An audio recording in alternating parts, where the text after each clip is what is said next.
Bonsoir. Merci d'être là. Donc aujourd'hui, c'est la deuxième conférence du cycle enseignement. Parce qu'enseignement, c'est aussi une conférence qui vise à inviter des personnes qui sont à la fois architectes praticiens et à la fois enseignants et de voir s'il y a des relations entre ces deux métiers dans nos pratiques. Donc c'est le bureau qu'on a invité aujourd'hui, c'est le plus. C'est aussi un bureau qui est géré par un couple, Thierry Weber qui est là, et Laurent Billet qui n'est pas présent. À la base, c'était un trio, puis il y a un trio, je pense. En tout cas, ça s'est transformé en un couple. Alors,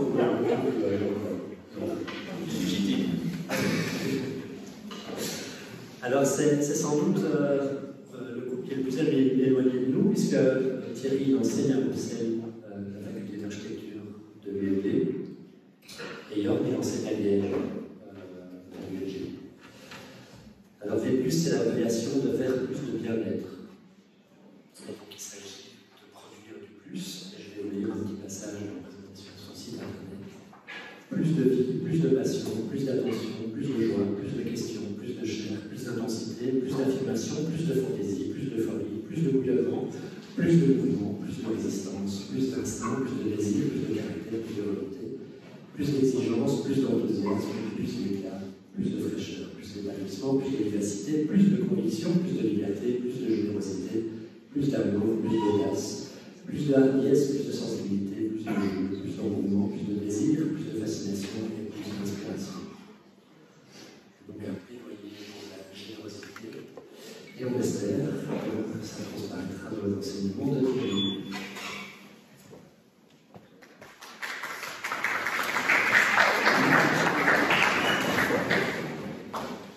Bonsoir, ça fonctionne? Oui. Merci de m'accueillir dans votre petite maison.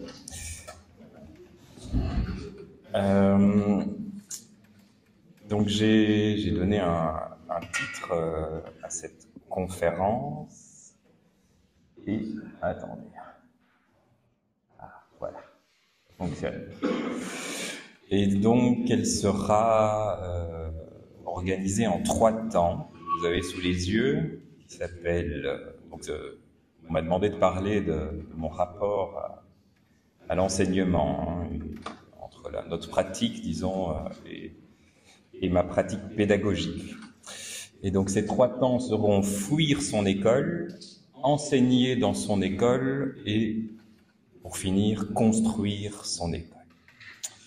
Mais avant d'aborder ces 3 chapitres, je vais vous expliquer, je vais lire un petit texte que j'ai écrit dans le train par rapport au titre de la conférence et d'où vient ce titre « We are students, not architects yet ». Donc cette phrase, elle est extraite de rencontres que ma collègue, avec qui j'enseigne à la faculté d'architecture de l'ULB, des rencontres qui s'appelaient École Trouble, a organisé à la fois à l'école d'architecture de Paris-Versailles et dans notre faculté d'architecture en début de cette année. Donc ces tables rondes ont été proposées et elles ont été organisées à la demande des enseignants qui sont confrontés aux interrogations d'étudiants quelque peu déroutés quant à la place de la discipline architecturale dans un monde bouleversé par la crise climatique, par les tensions sur les ressources et par les remises en cause qu'impose ce temps des catastrophes, comme dit Isabelle Stengers, à notre modèle sociétal occidental.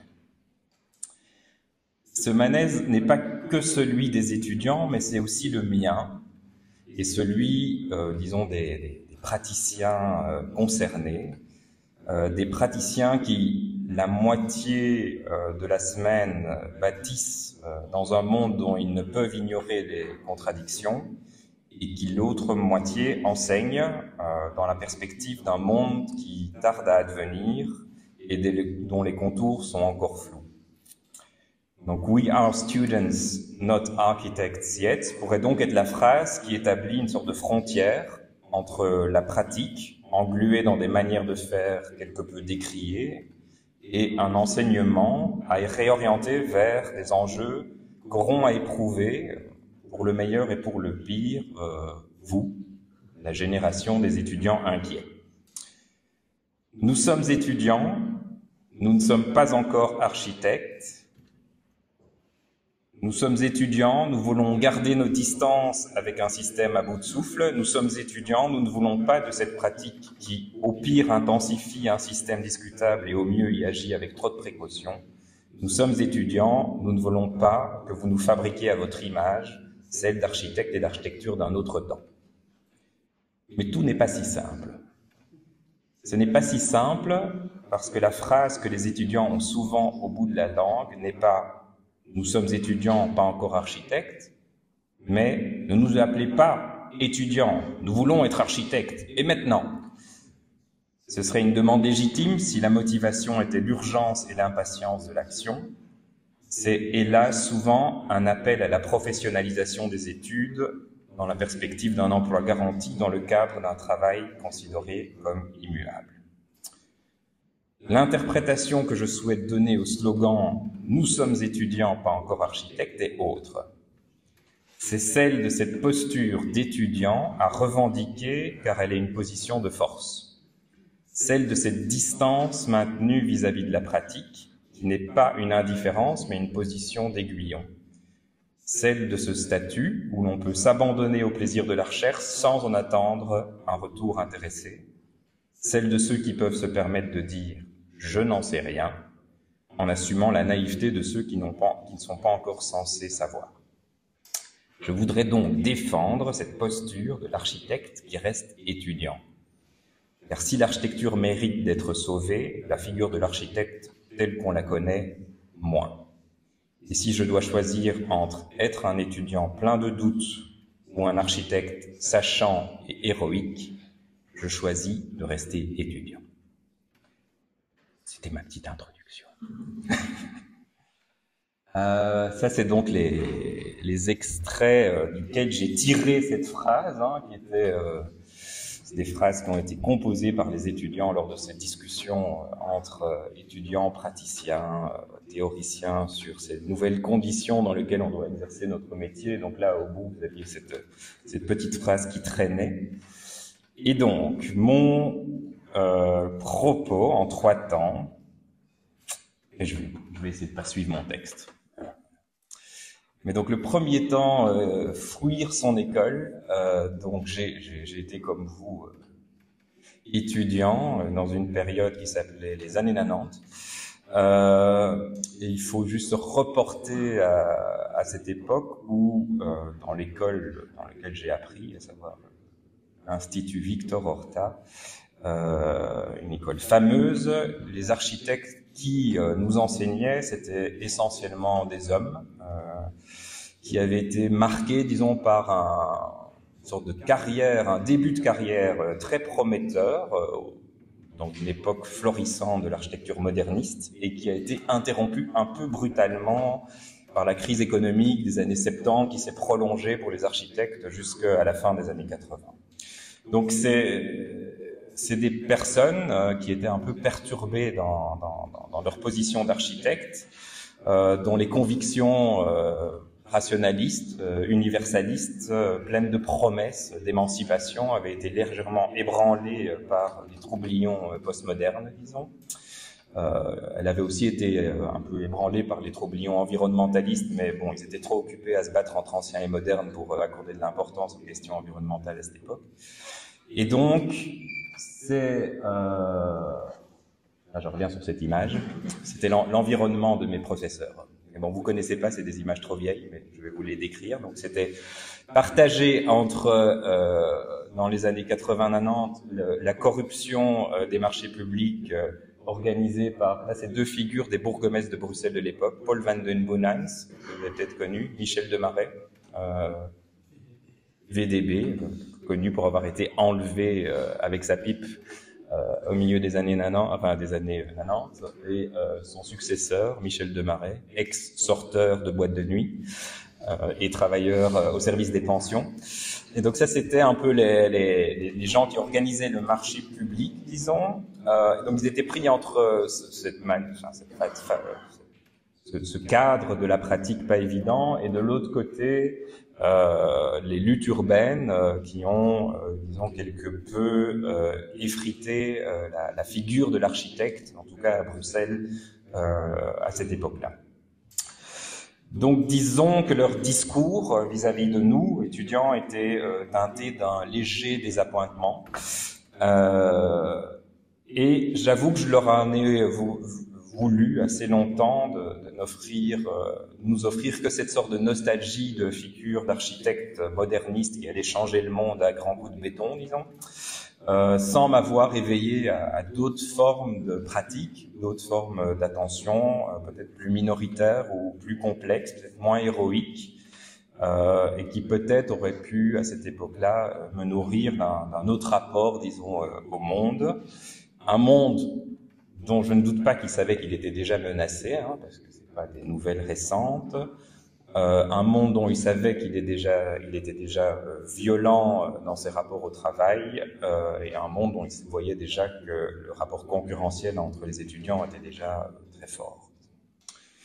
Donc, je dois dire que le métier qu'on nous décrivait à cette époque était assez peu engageant.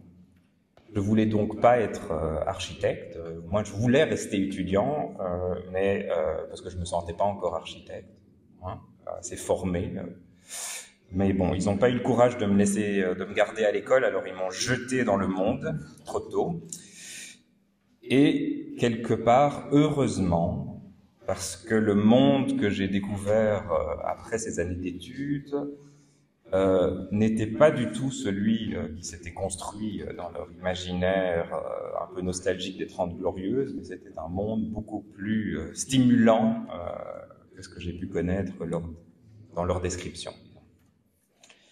Et donc ce que j'ai découvert en sortant des études, aussi grâce à mon premier maître de stage, une sorte d'obscur architecte fan de Lucien Kroll qui s'appelait Marcel Redams, c'était une ville de Bruxelles en ébullition où, en tant qu'architecte, même tout à fait débutant, on pouvait apporter nos compétences. J'ai découvert ce qu'étaient ces compétences, disons, dans le vif d'actions extrêmement concrètes qui se passaient à l'époque, un peu à gauche et à droite, dans cette ville un peu malmenée par la promotion immobilière et certains architectes liés au pouvoir, disons. Donc, à la sortie de l'école, j'ai assisté d'abord passivement, puis participé de manière plus active, disons, à, entre autres l'occupation de plusieurs bâtiments, dont l'hôtel central ou la gare du Luxembourg, hein, des sortes de ZAD de l'époque, où on s'accrochait pas aux arbres, mais on s'accrochait aux pierres pour éviter qu'on démolisse les bâtiments.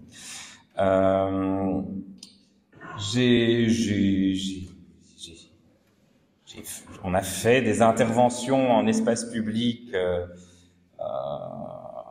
voilà, plus ou moins pirates, pour parler de thématiques architecturales de l'époque, entre autres le façadisme qui était présent, disons, dans de nombreux quartiers de Bruxelles. J'ai intégré une sorte de collectif dans lequel on parcourait la nuit toute la ville et on signalait tous les bâtiments abandonnés et donc disponibles par des points rouges et on dissertait le soir d'acupuncture urbaine. J'ai contribué à des installations, temporaires où j'avais l'impression de comprendre mieux l'architecture avec des très faibles moyens que ce que j'avais pu en comprendre pendant 5 ans d'études. J'ai transformé avec des amis des espaces publics peu connus, dont la cité administrative, avec l'aide de quelques transats. On a détourné de l'argent qui nous avait été confié pour éclairer des bâtiments publics, dont une vieille église pour éclairer la cage d'escalier d'un logement social.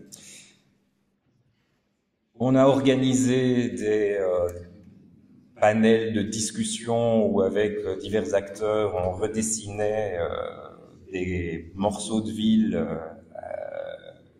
lors de joutes et de discussions longues et enjouées, disons. On a mis en place un bureau dont on souhaitait qu'il ressemble le plus possible à l'atelier de l'école. On a invité à notre bureau improvisé des gens dont on était fan. Plus personne ne se souvient d'Elia Zengelis, mais qui était le partenaire de Rem Koolhaas à la création de OME. On a invité des gens qui débutaient à l'époque, donc on ne savait pas qu'ils étaient ringards, dont Bjarke Ingels et notre ami, l'autre, j'ai oublié son nom, Julien De Smet. Elle s'appelait encore Plot. Et on a eu nos premières commandes très rapidement, dont un projet de master plan pour un quartier de Bruxelles qui s'appelle autour de la gare des Brigitines, où, se doutant que, étant jeune et naïf, notre projet ne verrait jamais le jour, on a été le peindre directement sur le sol pour qu'au moins il y ait une trace, disons, de notre travail et que ça ne finisse pas au fond d'un tiroir comme beaucoup d'études à l'époque. Et on a fait nos premiers bâtiments d'une manière beaucoup plus disons, détendu que ce qu'on nous avait présenté à l'école, avec des modes constructifs inattendus et où on déployait, disons, les potentialités de l'architecture, de ce moyen assez frugal, disons, de fabriquer un peu d'enthousiasme et de l'étonnement, avec un accueil et dans des lieux hautement prestigieux. Voilà, donc ça c'était pour ma fuite de l'école. Et puis maintenant, l'enseignement. Et donc pour comprendre cette position d'enseignant, il faut comprendre comment on débute comme enseignant. Et c'est hasardeux et accidentel. Et donc dans mon cas, suite à ces expériences un peu d'architecte un peu exotique, disons, j'ai été convié à faire une conférence à la Cambre, l'école concurrente à Bruxelles. Et lors de cette conférence, j'avais choisi une sorte d'angle un peu glissant, disons, qui était de ne parler que des trucs qui avaient foiré dans nos différents projets. Et donc, entre autres, ce projet-là, mémorable, où le même bâtiment qu'on avait éclairé, on avait décidé avec Bjorn de doubler sa hauteur. Il y avait un grand débat sur les bâtiments hauts à Bruxelles à cette époque-là. On s'était dit, on va doubler sa hauteur avec une installation de ballons gonflés à l'hélium. Et donc, on avait fait cette proposition à la ville qui nous avait suivis. Et donc, on avait été sur le toit du bâtiment, gonfler nos ballons. On avait fait faire des études par un ingénieur en aéronautique. Vous avez confirmé que tout allait aller bien, qu'on allait pouvoir aboutir à ça. Et évidemment, ça n'a pas du tout marché. Et donc, ces ballons se sont lamentablement affaissés sur la façade. Et donc, j'ai raconté ça parmi d'autres expériences de ce début de pratique, disons. Et donc, ça a bien fait rire Pierre Blondel, architecte bruxellois qui enseignait à la faculté. Et la semaine suivante, le partenaire d'atelier de Pierre Blondel est mort subitement. Ce qui fait qu'il m'a demandé de le remplacer sur base de cette joyeuse conférence. Et voilà, et donc j'étais là temporairement, et maintenant j'y suis depuis 25 ans. Et donc voilà comment on commence, disons, une pratique d'enseignant. Et donc assez rapidement, on a mis en place un atelier de master nourri, disons, de cette implication concrète, proche des acteurs que j'avais connus, disons, à la sortie de l'école. Et donc c'est un atelier que j'avais mis en place avec Olivier Bastin, et donc ça s'appelait Laboratoire d'architecture située. Et en gros, c'était l'idée de fabriquer une sorte de figure de l'architecte qui va sur le terrain, qui va à la rencontre des acteurs, qui aborde des questions extrêmement concrètes, donc des demandes concrètes qui sont adressées, donc nourri de cet idéal un peu de la participation citoyenne, et donc de sortir de l'école et de se confronter directement, donc cette figure un peu des étudiants qui veulent devenir déjà architectes, avec des enjeux territoriaux concrets, disons. Donc c'est cette figure un peu d'architecte diplomate que l'on avait développée, qui a duré 4 ans, et qui s'est interrompu au moment où je me suis rendu compte, mais il m'a fallu du temps. Au début, je pensais que l'architecte, c'était en effet cette sorte d'intercesseur qui était là pour être à l'écoute, recevoir, et qui, quelque part, devait être assez transparent par rapport à l'intention des acteurs, usagers dans son métier. Et puis, parallèlement à ça, les premiers projets de V+, se développaient, disons, et je me suis rendu compte que c'était pas là que notre rôle était à prendre. Et évidemment, il fallait être dans ce rapport d'attention et d'écoute, qui est un minimum, mais disons que la spécificité ou la particularité de notre discipline ou de notre métier, c'était de donner forme, de mettre en forme, et que ce qui nous était confié quelque part, c'était ce métier assez particulier auquel on nous donne la confiance de donner une forme, de prendre du temps à donner forme à des desiderata. Donc, ces deux choses sont passées en parallèle. Donc, d'un côté, on faisait l'atelier où on était sur le terrain à faire de la diplomatie, et de l'autre côté, on se rendait compte que on pouvait apporter, disons, un savoir spécifique. C'était dans ce temps qui nous était offert à fabriquer quelque part, à matérialiser dans l'espace des désirs. Voilà, donc c'était cette tension, et je me suis aussi rendu compte que c'était le cas un petit peu dans notre école qui était très centrée sur la question des sciences sociales. Il y avait beaucoup de place qui était donnée, disons, aux acteurs, donc les êtres humains, disons, et peut-être passer aux actants, donc ce que Bruno Latour appelle actants, disons, les acteurs non humains, donc tant les acteurs auxquels on n'attribue pas le caractère d'humain, animaux, végétaux, que les objets, la manière dont on doit interagir avec eux. Donc c'était une pratique, disons, très centrée sur l'usager, et moins sur ces autres éléments qui nourrissent notre discipline. Et donc, suite à ça, et c'est la partie que je continue maintenant, j'ai lancé un nouvel atelier de master avec Sophie Dars, qui est toujours ma partenaire. Et ça a été une sorte de changement un peu à 360 degrés.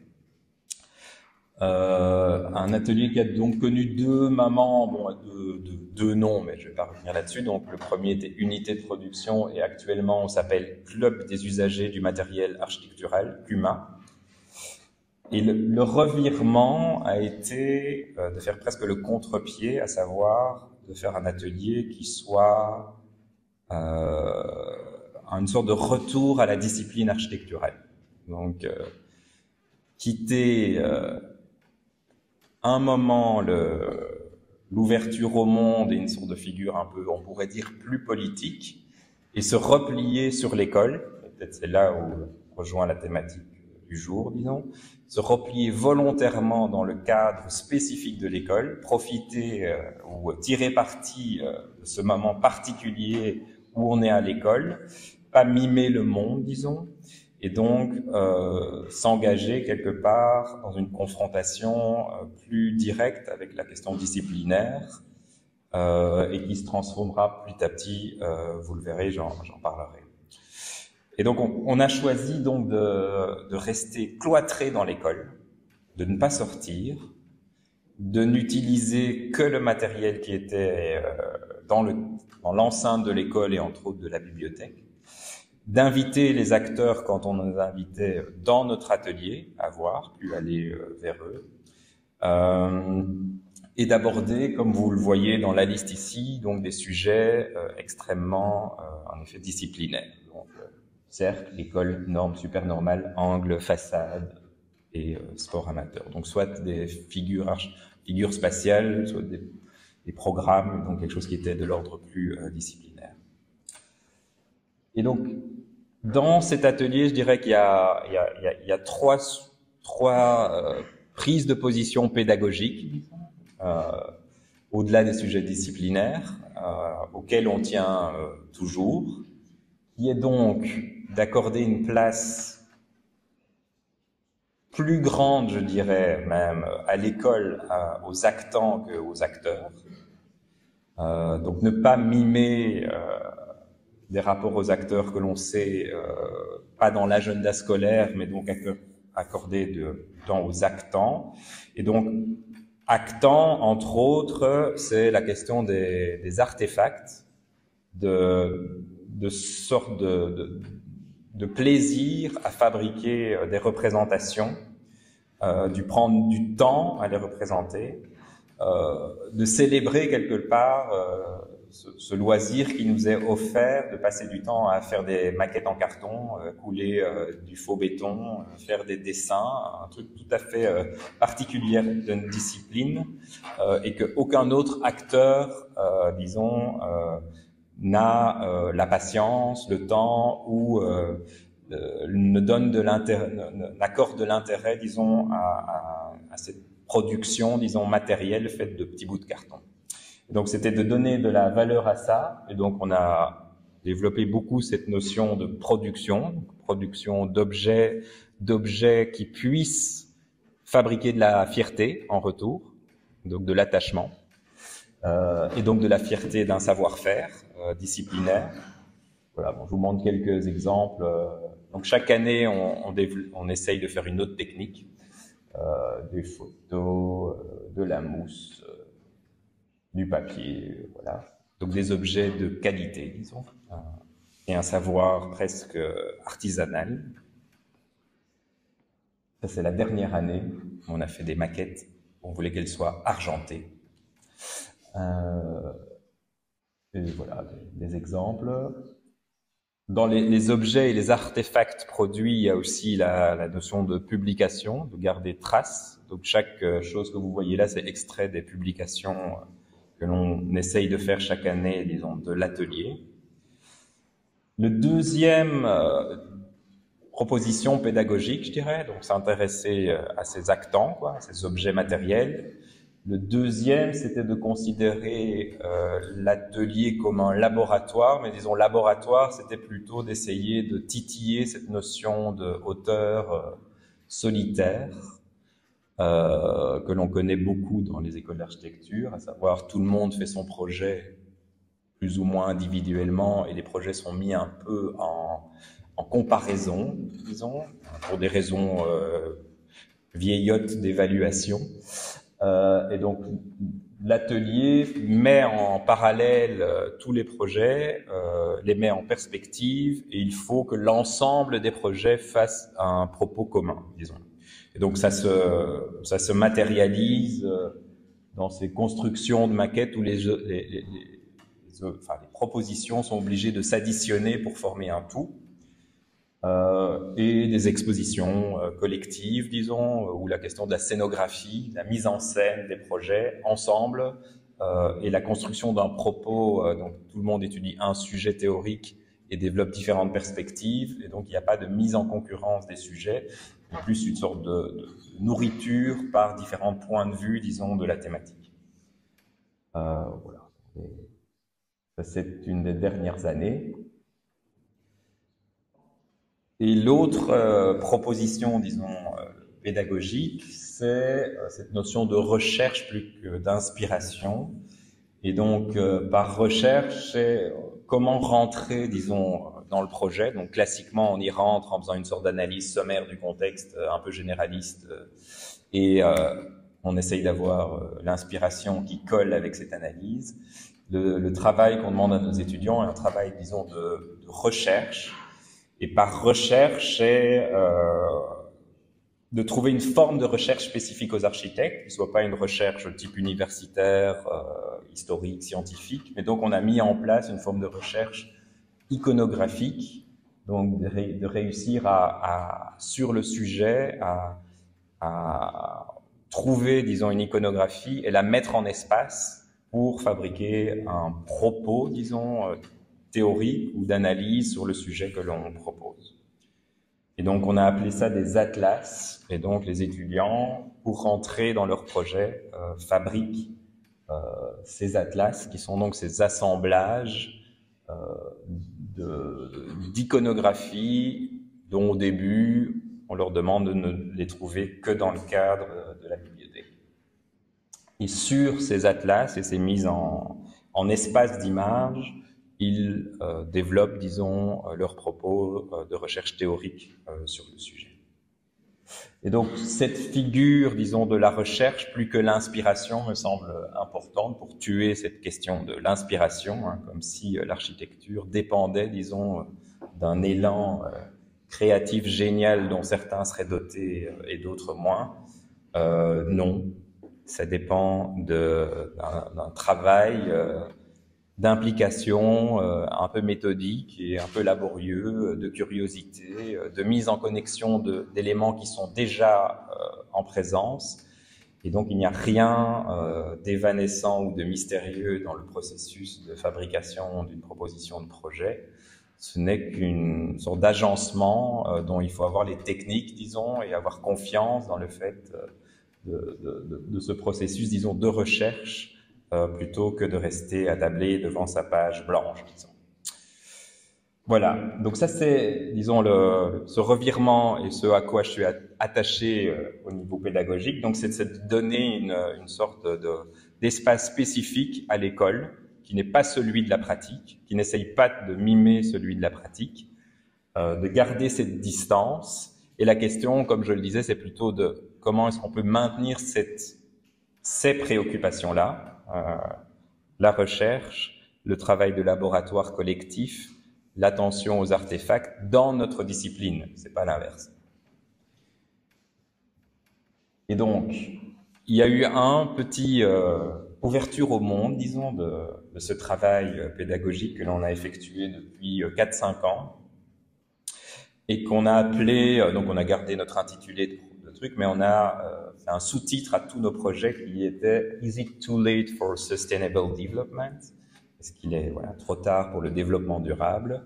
Et donc, on a réintroduit un peu du monde extérieur sous la forme, disons, des questionnements, des impacts ce que la Tour appelle le nouveau régime climatique, des impacts de ce temps des catastrophes, des impacts du système Terre, disons, sur notre discipline architecturale.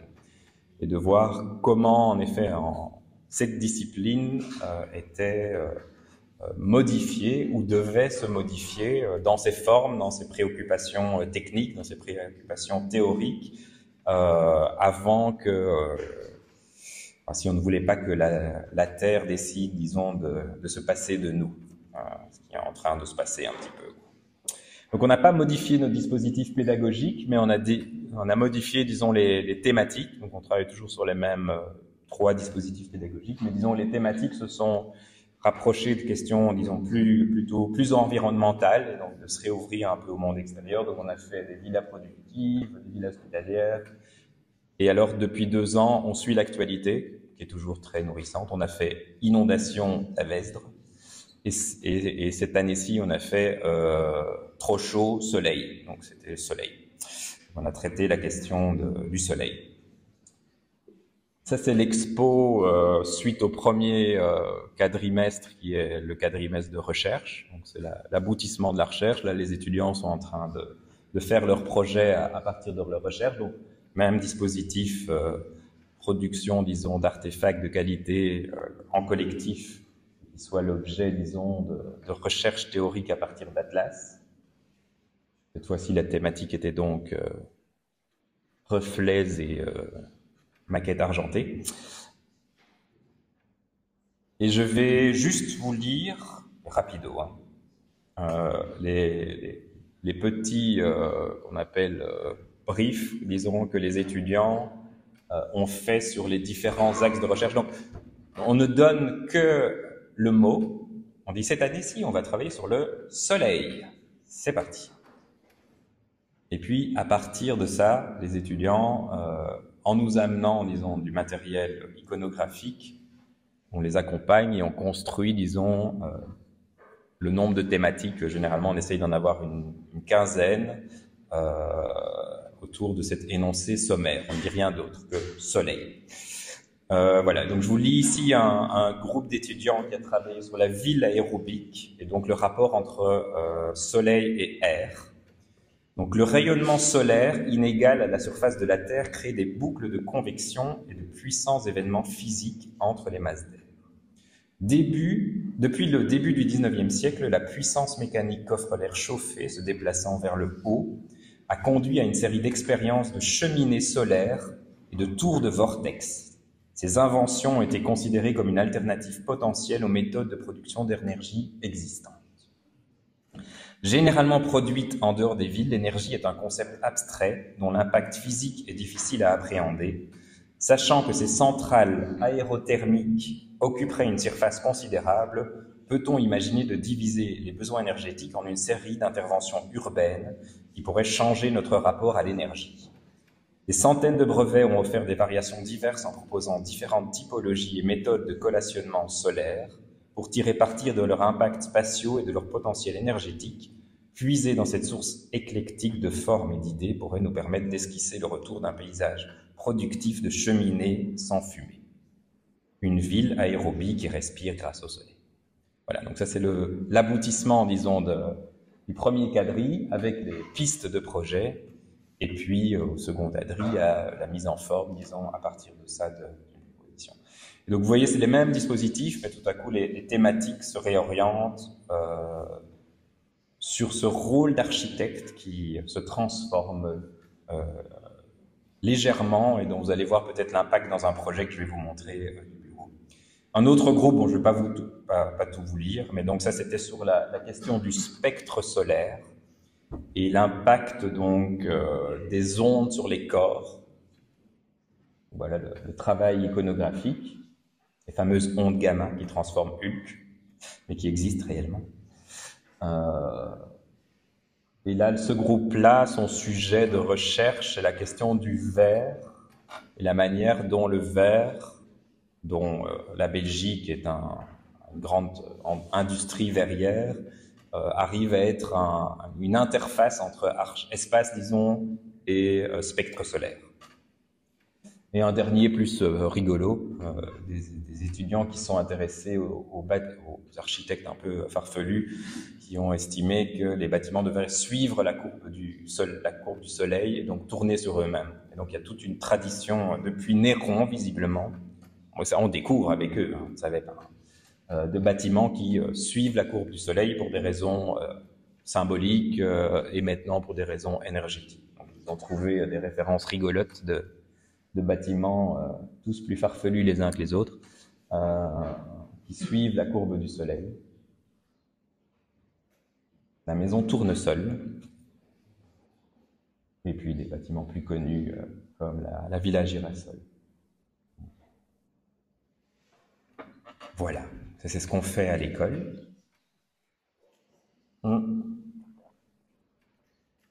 Et là, la troisième étape, pour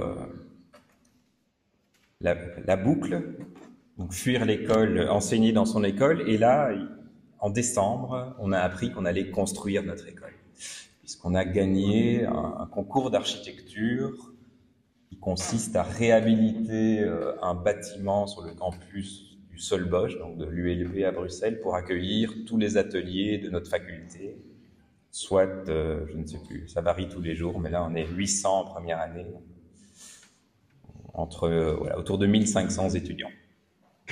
Et donc, je vais essayer donc c'est difficile de faire des liens en effet, la pratique et l'enseignement se superposent, disons, ou les considérations ou les préoccupations superposent. Il faut les maintenir à distance. Et donc, je vais essayer de vous montrer comment, entre autres, ces questions énergétiques, environnementales, matérielles, de ressources, sont en train, sans doute, de modifier un petit peu les préoccupations du bureau, à mon plus grand plaisir. C'est une nouvelle jeunesse. À travers ce projet, donc il y a eu, donc, pour resituer le contexte, donc c'était un concours sur sélection, comme d'habitude. Bon. Étant dans la place, je me suis dit aucune chance. Visiblement, c'est un projet qu'on fait avec le bureau HBAT de Lille, qui avait des très bonnes références dans le cadre de rénovation de bâtiments de cette époque-là. Donc on avait des références solides, disons, mais bon, on estimait quand même qu'on était un petit peu outsider, mais bon, on a été sélectionné. Sans doute qu'il fallait quand même qu'il y ait un représentant de la faculté. Et parmi d'autres architectes, enfin il y avait Ferguson Bates, BC Materials et d'autres architectes, j'oublie. Mais donc un vrai concours sérieux, disons, avec une demande donc de rénover un bâtiment que je vais vous montrer tout de suite. Et donc, on va essayer d'illustrer le fait de rester étudiant, donc c'est dans 3 attitudes. Et donc la première attitude dont je vous ai parlé ou évoqué, c'était jouer aux idiots, disons, ne pas avoir peur de cette position où on ne sait pas, et donc où on s'autorise à interroger sans donner l'impression de maîtriser totalement son sujet. Et donc nous, c'est quelque chose que l'on fait depuis le début dans le bureau, donc c'est on reçoit une commande et le premier réflexe, c'est un peu de jouer aux idiots pour se demander si la commande elle est réellement bien posée, parce qu'on ne sait jamais très bien, hein, les commandes d'architecture, on leur accorde beaucoup d'importance, mais parfois elles sont faites sur un coin de table, où le groupe de personnes qui ont écrit le programme était sous, où ça s'est fait pour une sorte d'arrangement politique obscur, voilà. Souvent les commandes, elles émergent à un moment accidentel, disons. Et ici, c'était tout à fait le cas. Bon, on l'a un peu senti en voyant l'énoncé, puisque je vous montre l'énoncé qu'on a reçu, mais c'était pas une blague, hein, du concours. C'était donc l'ULB souhaite procéder rapidement à la rénovation écologique de l'enveloppe du bâtiment L, situé sur le campus du Solbosch.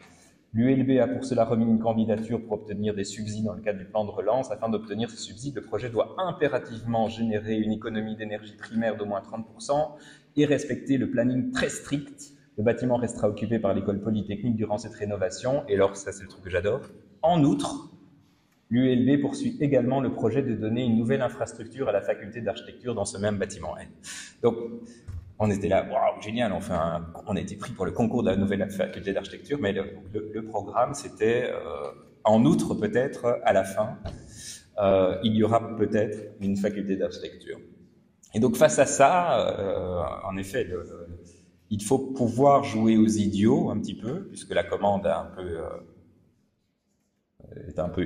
paraît un peu idiote, hein, sur les ambitions d'une faculté d'architecture. Et donc, c'est ce qu'on a fait. Donc ça, je vous resitue le contexte rapidement. Donc c'est ce bâtiment au centre de l'image, qui est un bâtiment construit pour les polytechniciens, donc par un ingénieur de l'ULB, ossature en béton, façade de remplissage de briques, et à l'intérieur c'est des halles qui servaient au début des années 30 comme laboratoire d'expérimentation en ingénierie, électromécanique, hydraulique et autres. Et donc là, voilà, un bâtiment qui est comme on faisait à l'époque, donc une infrastructure rationnelle mais faite avec un peu d'attention. Et la particularité qui est assez comique, qu'on a découvert dans les recherches, c'était que ça a été un des premiers bâtiments du campus du Solbosch, donc construit fin des années 20, donc même avant, ceux qui connaissent Bruxelles et ce coin-là un peu obscur de Bruxelles connaissent peut-être ce bâtiment qui est un bâtiment néo-gothique fait par Alexis Dumont, il était construit a posteriori. Donc, c'était l'époque où on pouvait faire des bâtiments rationalistes, puis faire un bâtiment néogothique, et puis faire un bâtiment style paquebot. Voilà. Donc, finalement, c'est le bâtiment le plus ancien du campus, auquel il y avait assez peu d'attention, disons, à son côté historique ou patrimonial, puisque c'est une ossature en béton avec un remplissage de briques. Et donc, en gros, le programme, c'était ça. C'était, voulez-vous bien, s'il vous plaît, pour qu'on ait les subsides européens, isoler ce joli bâtiment en mettant une enveloppe. Et cette enveloppe doit être faite en gardant les usagers actuels à l'intérieur, et peut-être après on fera l'aménagement pour une faculté d'architecture. Mais la question, c'est réduction de 30% d'énergie primaire et obtention des subsides d'isolation, avec plein de tableaux à remplir. Voilà. Et donc les idiots qu'on est, c'était de se dire, mais est-ce qu'il faut vraiment isoler un bâtiment pour atteindre ce critère énergétique? Tout le monde, les sachants vont dire, ben, évidemment. Mais les idiots disent, vous êtes vraiment sûr? Et alors les idiots, ils viennent avec des calculs un peu bêtes d'architectes, qui disent, ben, on va calculer la surface des façades qu'il faudrait isoler pour se rendre compte, mais qu'est-ce que ça représente dans la question? Comme vous voyez, c'est un bâtiment très épais, quoi. Et donc on s'est rendu compte que 75% de l'enveloppe de ce bâtiment, c'était pas de la façade. Et dans les 25% qui restaient, 50% c'était de la surface vitrée. Mais donc, toute cette question, parce qu'il y avait plein de mises en garde sur nouvelles peaux à fabriquer, qui était l'enjeu voilà, du sujet. On a dit, mais l'enjeu, il n'est pas là. Voilà. Il ne faut pas isoler la façade. Et donc, une fois qu'on avait énoncé ça, donc les bureaux spécialisés ont bien voulu faire des calculs et ont dit, en effet, c'est pas nécessaire de isoler la façade. Voilà, à travers des sortes de calculs bizarroïdes comme ça. Et donc, on leur a proposé un projet où on n'isolait pas la façade, on changeait les fenêtres, on isolait un peu la toiture, mais pas trop, pas tout. Les trois quarts, on garde, parce qu'on a découvert qu'il y avait de l'isolation déjà placée, mais d'atteindre pas 30%, mais 80% d'économie d'énergie primaire. Ça, c'était le jouer les idiots, disons. L'autre truc qui était particulier, où on a fait un peu les idiots aussi, c'était donc dans un grand geste de générosité vis-à-vis des architectes, parce que le concours se passait au mois d'août, toujours la meilleure des périodes pour faire des concours, ils avaient dit on veut très peu de documents, et donc limiter très fort les documents à remettre, et entre autres, au niveau des plans, il nous faut juste un schéma, parce que ce qui compte, c'est une solution technique pour cette façade, et l'organisation, comme c'est une seconde phase pour les architectes, et en plus on ne peut pas vraiment dire que c'est encore des architectes, mais bon, il y a quand même un programme, mais rester au niveau du schéma, et il fallait remettre 12 pages, dont je crois que sur l'architecture, il y avait 5 ou 6 pages. C'était très peu. Donc là aussi, on a fait un peu les idiots. On se dit que c'est quand même un peu étrange de se lancer dans un projet de rénovation de façade sans connaître l'intérieur. Ça, c'est quand même très louche. Il faut être très doué pour faire ça. Nous, on n'est pas si doués. Et donc, on va leur dessiner les plans sérieusement. Comme ça, on pourra faire la façade à partir des plans, et pas l'inverse. Et donc, on a fait des plans de ce bâtiment. Mais on les a fait très vite parce que c'est un bâtiment très simple. Il est composé de, vous voyez, là c'est les plans historiques, c'est composé de 5 halles, donc vous avez eu la façade, à l'intérieur c'est de beaux grands espaces, ils sont un peu subdivisés de temps en temps. Bon, actuellement ils sont un peu légèrement plus occupés parce qu'on s'est rendu compte que les ingénieurs, en gros, il n'y a pas de technique qui remplace une autre, hein, ça se superpose. Ça, c'est... La philosophie des sciences explique ça très bien, et donc on a pris le plan, on a dit ben voilà, il y a des halles, on les respecte, et on fait un aménagement à l'intérieur et on met le programme sérieusement, disons, et on l'éprouve, et on regarde si ça fonctionne, et on peut du coup avoir au moins un plan stabilisé, même si c'est a priori une seconde phase.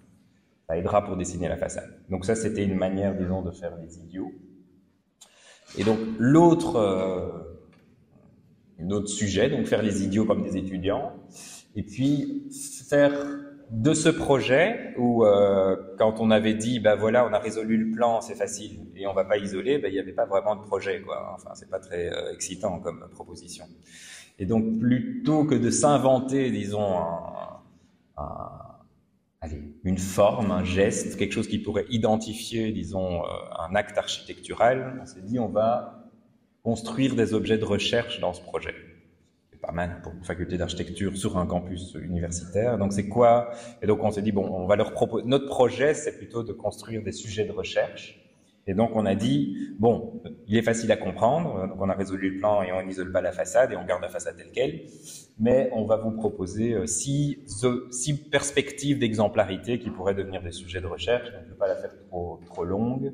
Donc on s'est appuyé sur des trucs qu'on avait trouvés, sur des analyses qui avaient été faites par un bureau, très bon bureau d'architecture qui s'appelle Central sur le campus de l'ULB, et donc on leur a proposé de déployer un petit peu cette commande un peu maigrichonne initialement. Il y avait une demande de réaménagement d'un espace public devant la faculté. On s'est appuyé sur cette étude pour proposer une sorte d'axe, disons, structurant d'espace public. Je ne vais pas rentrer dans les détails, mais qui permet de relier les deux campus et qui était suggéré dans leur étude à plus large échelle de l'ULB. Et donc, cet axe structurant nous a permis de dessiner le parvis, mais au moins de l'appuyer sur un sujet à grande échelle, et donc de dire, le sujet pour nous, faire le parvis de la faculté, on s'en fout un peu, parce que c'est une petite placette devant. Ce qui compte, c'est que le projet de la faculté puisse appuyer un projet à large échelle qui va du bois de la Cambre jusqu'au campus de la Plaine, et qui réaménage 5 km de voirie. Donc ça les aide à ça, et donc on essaye de les accompagner là-dedans.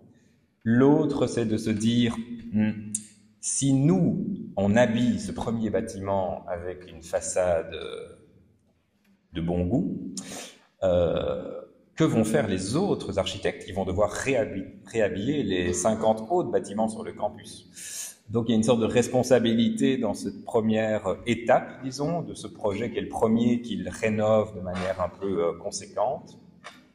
Et du coup, là, l'idée de ne pas faire, disons, ne pas habiller, nous semblait un bon modèle de résistance par rapport à cette tentation, disons, d'emballer les bâtiments actuels. Et donc, on a insisté sur le caractère patrimonial, disons, de ce bâtiment et le fait qu'il fabriquait un tout dans ce campus et qu'il était accompagné d'autres bâtiments. Et donc ça, on a repris le plan de l'ULB qui fabrique des quartiers, donc le bâtiment est là, et il participe d'un quartier avec une écriture architecturale et qu'il fallait au moins essayer de renforcer, disons, cette écriture locale. Et donc on met beaucoup d'attention maintenant à décrypter cette architecture d'apparence pas très noble ou pas très patrimoniale, mais on essaye de donner de l'importance, disons, en redessinant, disons, la situation initiale de la manière la plus fine possible pour que ce côté patrimonial résiste. Voilà, les images que l'on avait faites au concours. L'autre, c'était, il y a ces ambitions de densification. Est-ce qu'on peut réussir à densifier de nouveau sans défigurer, donc à l'intérieur des enveloppes?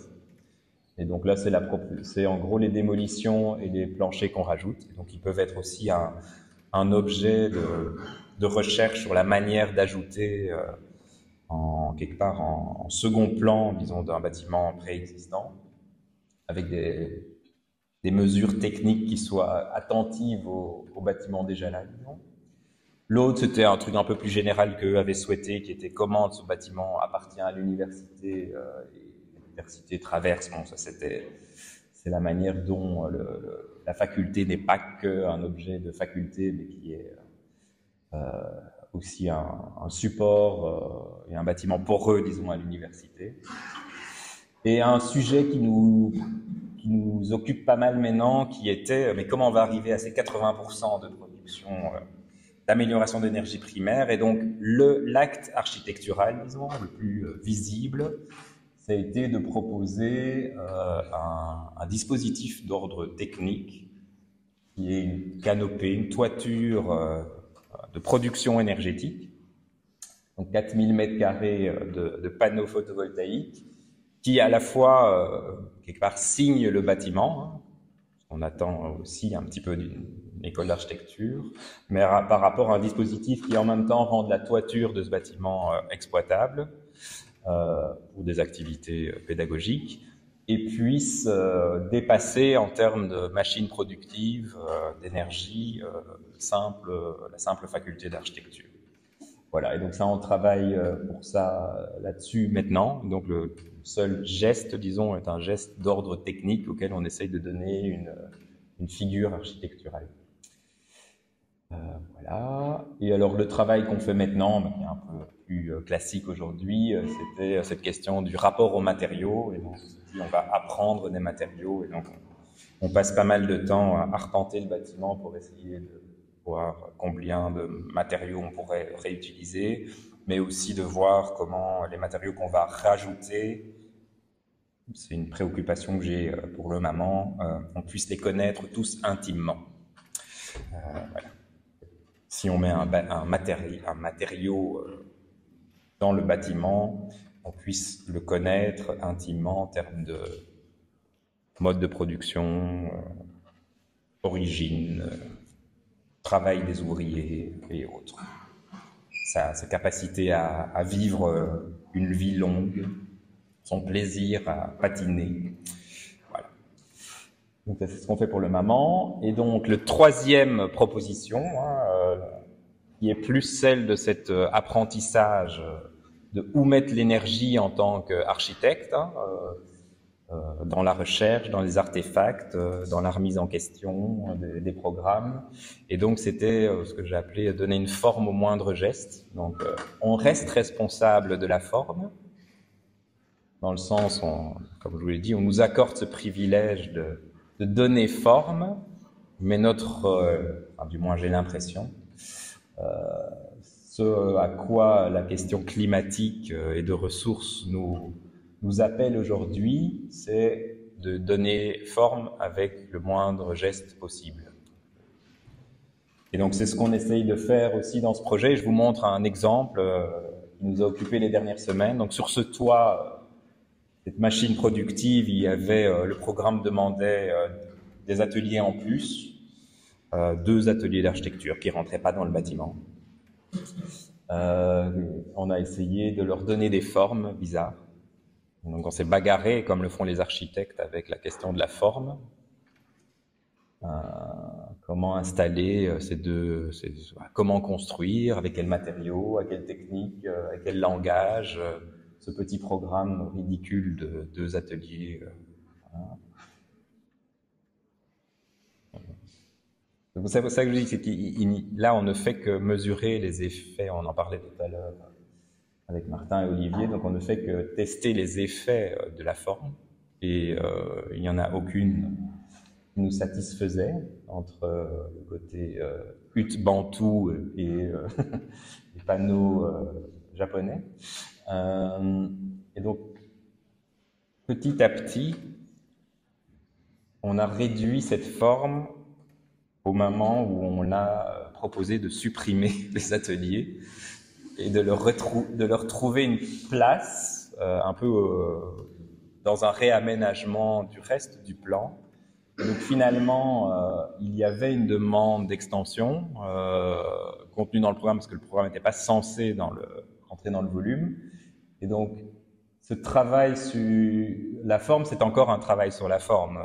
C'est un travail sur la forme, mais la forme qui convient le mieux, c'est qu'il y ait cette forme-là, à savoir pas une manifestation d'occupation de cette toiture, mais une forme qui soit la mise à disposition de cet espace et qui soit remplacée, en effet, plutôt que par un...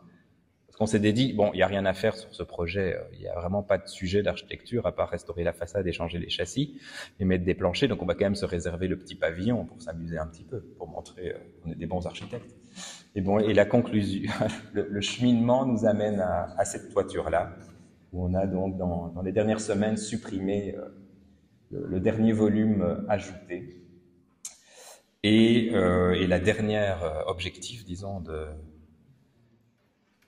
qui pourrait naître, disons, de cette nourriture que peuvent apporter les étudiants à la discipline, c'est ce côté de dépaysement d'architecture. Je veux pas trop m'étaler là-dessus, mais ça c'est l'image qui nous tient donc, dans nos recherches qu'on a fait en amont. Et donc ça c'est la perspective. une perspective où tout à coup cette toiture ne serait plus accordée que aux usages, mais que l'on, quelque part, on fabriquerait une rencontre entre futurs architectes et actants non humains, entre autres la question de la végétation. Mais en plus, c'est très beau, formellement. C'est ça qui est l'avantage. Voilà, j'ai fait un peu le tour. Ça, c'est ma maison, mais je ne sais pas si on a le temps d'en parler. Il est déjà tard. Ouais, un peu tard. Je vais plutôt répondre aux questions. Je vais vous montrer juste le dernier, un truc que j'ai retrouvé. J'avais un peu dévoilé la surprise. C'est qu'il y a 10 ans, on a participé à un concours pour une faculté d'architecture à Tournai. Et donc j'étais très curieux, mais c'était vraiment... non, on ne s'amuse pas trop à aller chercher dans les archives de projets. Voilà, mais j'étais quand même assez... Je me suis dit, bah, tiens, s'il y a une sorte de porosité qui existe entre la pratique d'enseignant, les questions qui se sont matérialisées de manière assez forte dans ce dernier projet de faculté d'architecture à Bruxelles, est-ce qu'on était si différents il y a 10 ans? Et donc j'ai retrouvé un petit bout de texte qu'on avait écrit de ce concours. Et donc ça n'a pas beaucoup changé finalement. Il s'agira surtout d'adopter une attitude de rénovation pragmatique et au cas par cas, plutôt que de tenter d'unifier à l'avance le tout par une écriture architecturale déterminée. Je ne visais personne, je ne connaissais pas le résultat du concours. Nous proposons d'accepter, d'amplifier, de jouer avec ce qui nous sera offert par la construction existante. Le principe de rénovation sera donc celui de la découpe fine, de la démolition ponctuelle, de l'art de tirer parti des imperfections. Voilà, mais c'est le même descriptif de notre projet actuel. Et donc, on change, mais pas tant. Voilà.